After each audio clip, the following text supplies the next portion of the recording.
This is a radar picture of the Port of Vancouver taken from high up in outer space using a synthetic aperture radar satellite.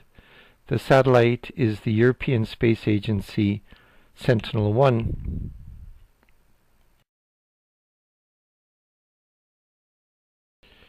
Here you can see a number of ships at anchor. Synthetic aperture radar pictures taken from space can be taken at any time of the day or night. They don't require sunlight.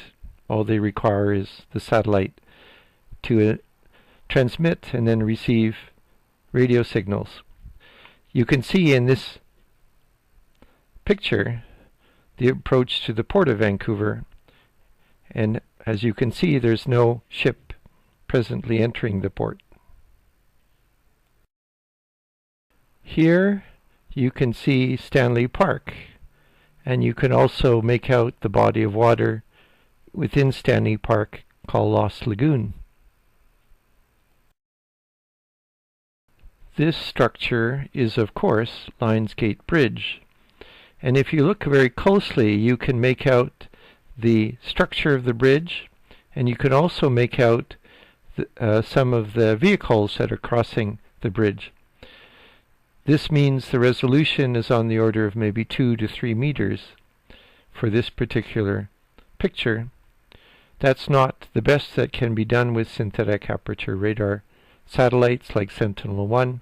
They can in fact take pictures to a resolution of about 1 meter. You can use the Sentinel satellite as a way of distinguishing from one ship to another. It was actually used in the sinking of the Moskva several years ago. It flew overhead just prior to when the Ukrainian Navy launched 2 Neptune missiles to sink the Moskva.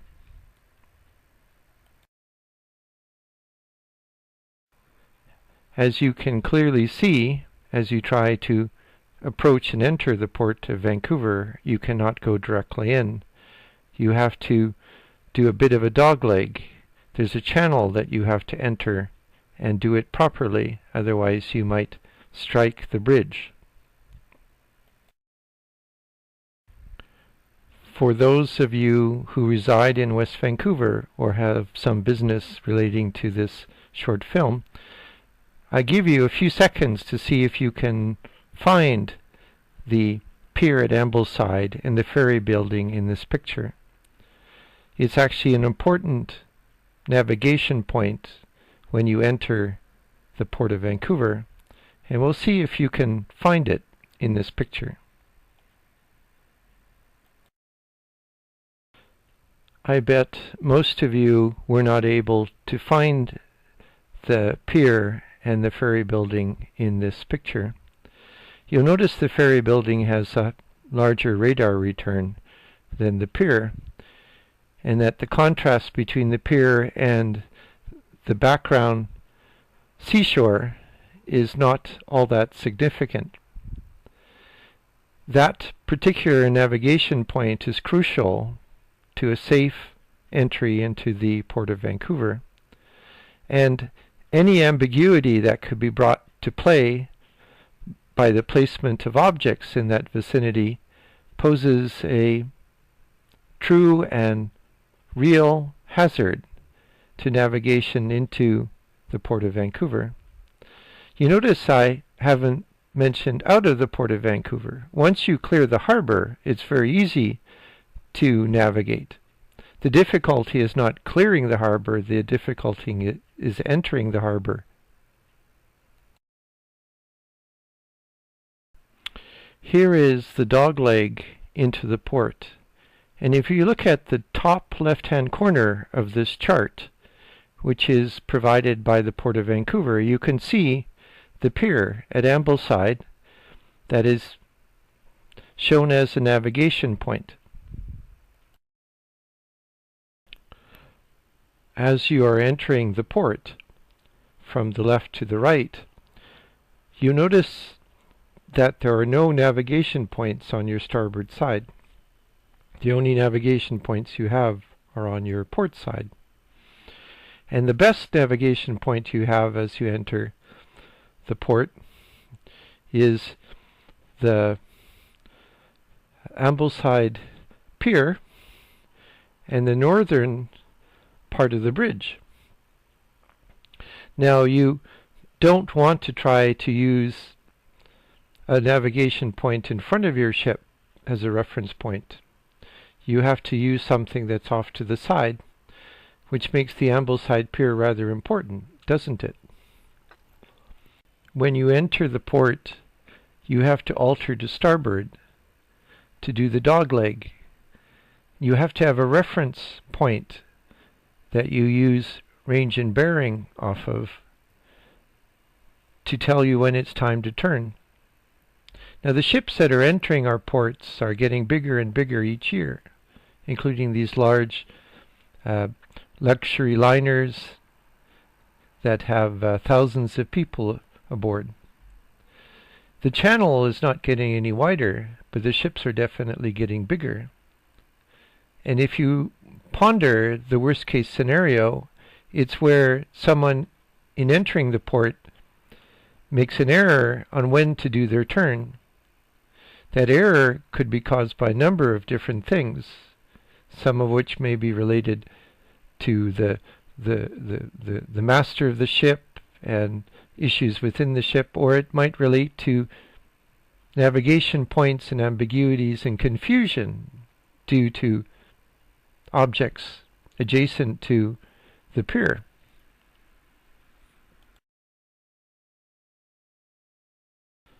Let us do a walkabout, starting with the pier at Ambleside. As you walk onto the pier, this is federal jurisdiction. It belongs to the Port of Vancouver. It is maintained by the Coast Guard and Transport Canada. It's a navigational aid.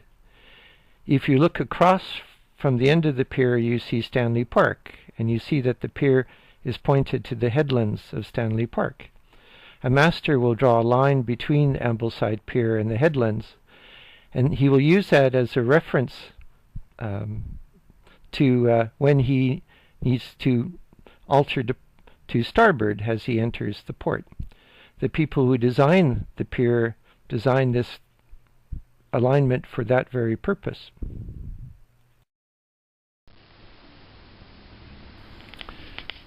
This is, of course, the ferry building, which is situated on land that belongs to the federal government. The foreshore between the CN rails and high water belongs actually to the Port Corporation at this particular point. The ferry building presents a larger radar cross-section than the pier does, but because of the nature of the alignment, it tends not to be an issue. Sometimes when you can't see the end of the pier, you can see the ferry building on your radar. I'll talk a bit more about this in a few minutes. If you cannot see the end of the pier, but you can see the ferry building, you can adjust the gain on your radar so that the pier suddenly appears. So it's actually a navigational aid to have the ferry building in proximity to the pier. There's no ambiguity here. There is a proposal put forward by an arts committee here in West Vancouver to put a large object made out of cubes that will represent a large radar cross-section behind and in the same alignment as the Ambleside Pier. This is a prescription for disaster when you actually consider how important Ambleside Pier is to the safe passage of ships in transit into the Port of Vancouver. The radar cross-section of this particular design, which is two aluminum cubes with flat plates, is huge. It's bigger than the ferry building and the pier put together.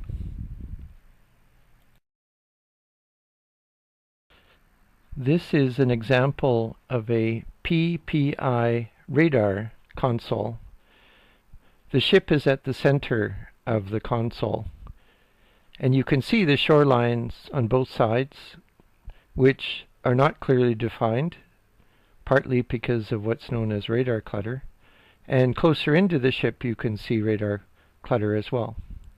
Now there are very modern radar systems today which allow the radar user to adjust the gain and brightness and a few other parameters to try to get rid of the clutter.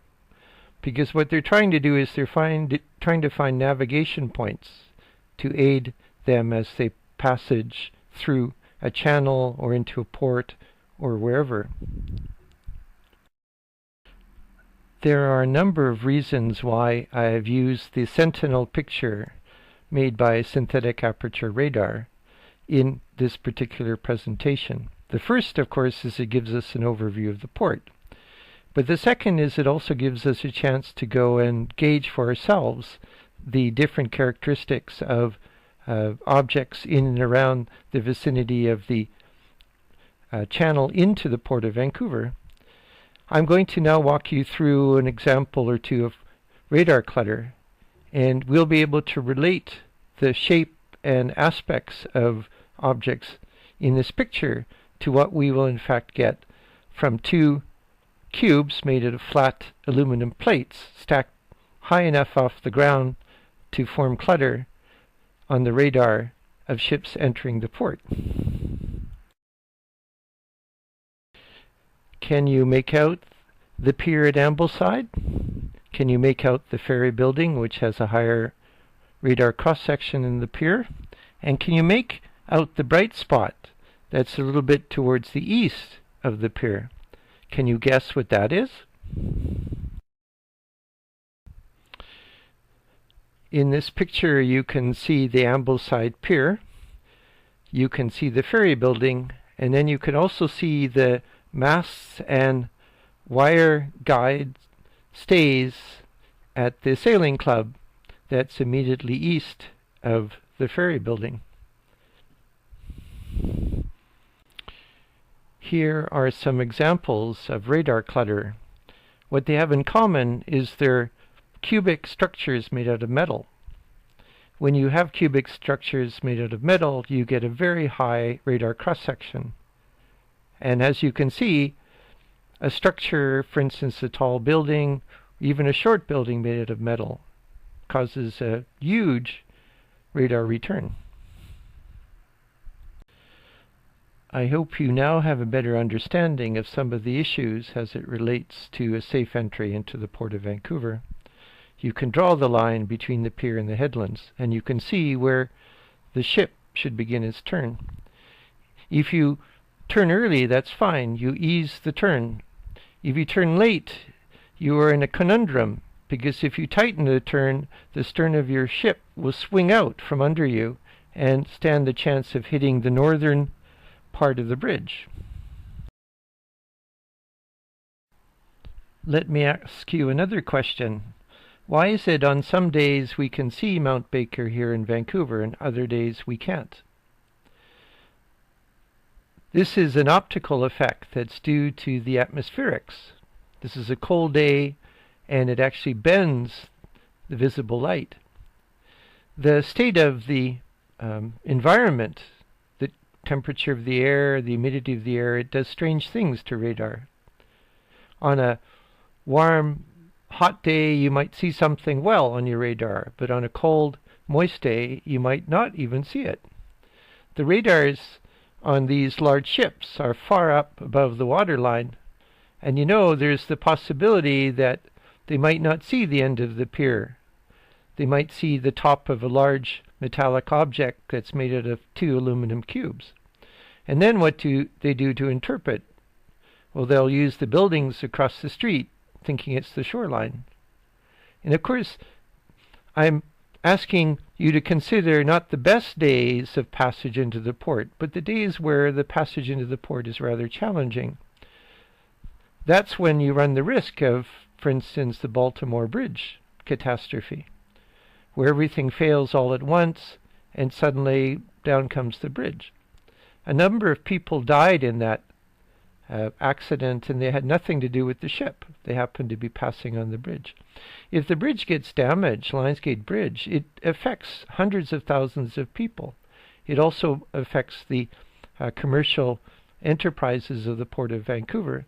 Even if you hit the northern part of the bridge but don't take the bridge down, it still has to be closed until an assessment is made whether it can still be used or whether remedy has to be provided. It's simply not worth the risk of putting an object that has a large radar cross-section adjacent to Ambleside pier. The foreshore in the vicinity of Ambleside pier and the ferry building belong to the federal parliament, and I therefore request that the federal parliament and perhaps the transport committee step in to ensure that the needs of parliament are adequately met.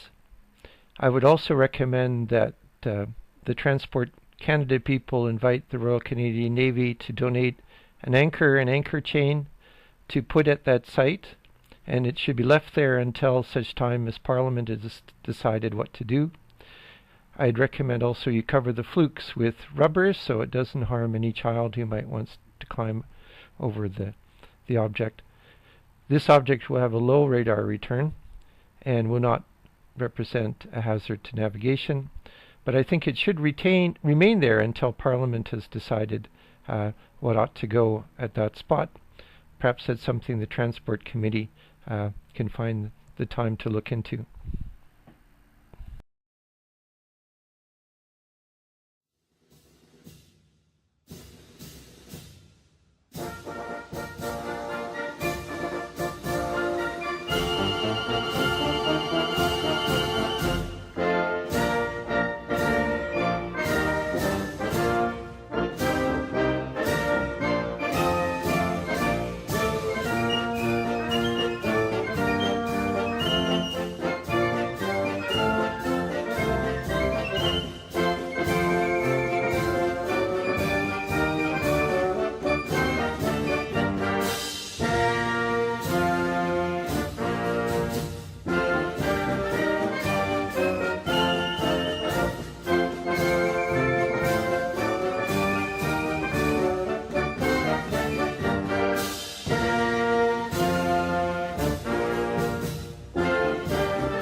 Something new to this wonderful year, to honor